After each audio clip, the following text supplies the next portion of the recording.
17h. Les manifestants se sont mobilisés depuis ce matin sur le rond-point Lin à Concarneau camp de la pause. Les pompiers arrivent pour éteindre l'incendie. Les pompiers arrivent vers 18h. Les pêcheurs ont déserté les lieux pendant près d'une heure. Pic.Twitter BS1WHTLW0F. Le télégramme de Concarneau 31 mars 2023 au Cap Sizun. Des marins demandent aux élus locaux un soutien sincère et inconditionnel à leur mouvement lutte pour la défense, voire la survie de leur métier, lors d'un meeting qui se tient actuellement dans l'ancienne usine des Pêcheurs France à Poulgoazec. Samedi 1er avril, une marche est organisée à 10h à Audierne. À midi, l'incendie s'était propagé à tout le rond-point de Lin. 16h30, les Bigoudaines ont rejoint les Concarnois. Une soixantaine de pêcheurs, dont une grande partie de jeunes, sont toujours mobilisés au rond-point du Lin à Concarneau. Ils alimentent régulièrement l'immense brasier avec des pneus et des arbres qu'ils ont abattus. Le conseiller régional social-démocrate Gaël Lemeur s'y est rendu pour discuter avec les manifestants. Il n'y a ni police ni pompiers sur place. Un mur de fumée noire s'élève au rond-point du Lin à Concarneau. À lire sur le sujet au Guilvinec, les cornes de brume sonnent le glas de la pêche 15h30. Les pêcheurs concarnois ont allumé un immense feu sur le rond-point de Lin, à l'entrée de la criée. À midi, les pêcheurs partis pour Quimper les rejoignent. Dans l'après-midi, le feu, toujours alimenté par les manifestants, s'est propagé à tout le rond-point. À #Concarneau le rond-point Lin toujours bloqué depuis ce matin. Il ne reste pas grand-chose du rond-point. #pêcheurs sans chollerie. Pic.Twitter 2TSDNJFouk. Le télégramme Concarneau 31 mars 2023. Un immense incendie paralyse le rond-point de Lin, à l'entrée de la criée. 13h15. La manifestation s'est terminée vers 13h15. Sur les quais du Guilvinec où les armateurs rencontraient leurs marins. Les cornes de brume ont été activées à midi pour sonner le glas de la pêche.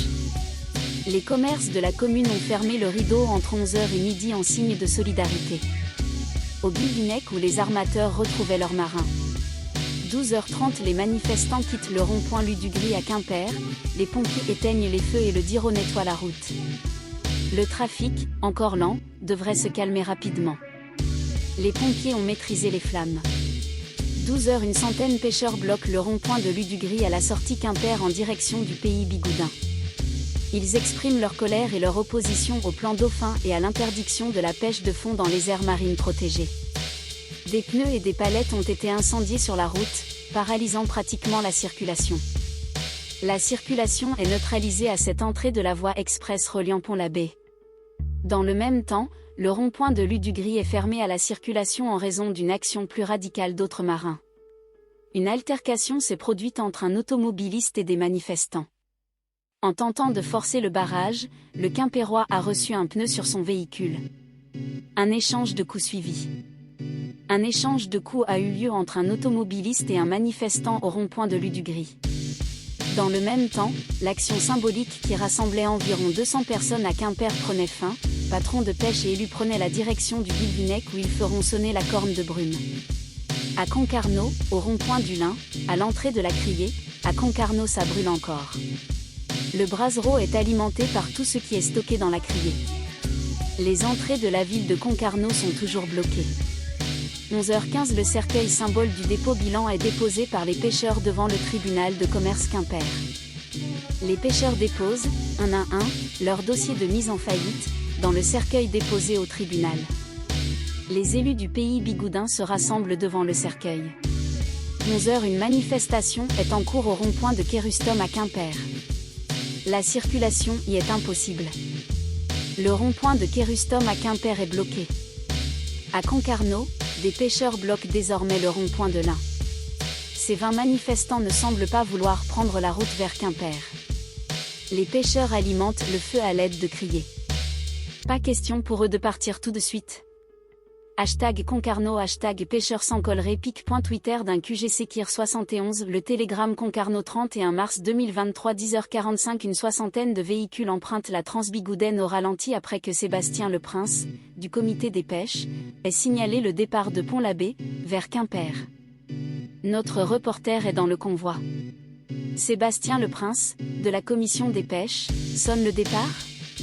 Pic.Twitter fixe 7xDP, Telegram Pont-l'Abbé 31 mars 2023 10h30. De leur côté, Les pêcheurs concarnois ont commencé, ce vendredi matin, des actions blocage à l'entrée de la ville avant repartir pour Quimper. La colère des pêcheurs ne retombe pas à #Concarneau. Plusieurs d'entre eux ont entamé ce vendredi matin des actions de blocage à l'entrée de la ville. Pic.Twitter, 4ZK1 le télégramme de Concarneau 31 mars 2023 9h45 Les premiers patrons pêcheurs arrivent place de la Madeleine, à Pont-l'Abbé.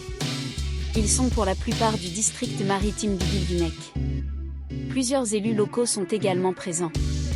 Départ prévu à 10h vers Quimper. Ils déposeront symboliquement le bilan. Toute la filière est présente pêcheurs, mais aussi marailleurs et chantiers navals. Le convoi de pêcheurs part de Pont-l'Abbé.